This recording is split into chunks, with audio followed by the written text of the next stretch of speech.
અમદાવાદ શહેરમાં ગઈકાલે દેશભક્તિના માહોલ વચ્ચે એક ભવ્ય તિરંગા યાત્રા યોજાઈ હતી। અલગ અલગ વિસ્તારમાંથી મોટી સંખ્યામાં લોકો આ તિરંગા યાત્રામાં જોડાયા હતા।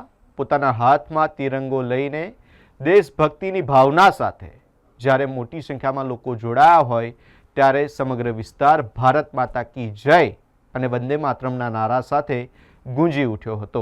તિરંગા યાત્રાના સ્વાગત માટે મોટી સંખ્યામાં બાળકો, મહિલાઓ અને વૃદ્ધો પણ રસ્તા પર ઉમટી પડ્યા હતા। દૂર દૂરથી આવેલા નાગરિકોએ પણ તિરંગા સાથે યાત્રામાં જોડાઈ દેશપ્રેમની ભાવના વ્યક્ત કરી હતી।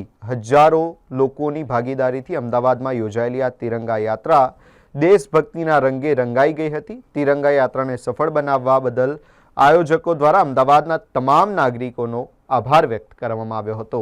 आज अहमदाबाद शहर के नागरिकों ने मिलकर एक नया इतिहास बनाया है।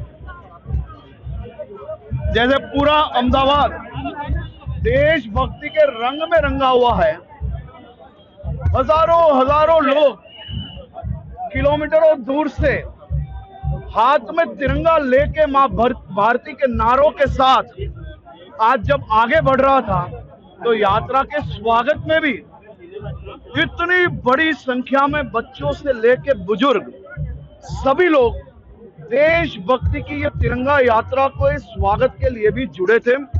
मैं अहमदाबाद के सभी नगरजनों का बहुत बहुत आभार मानता हूं एक नया इतिहास बनाने के लिए।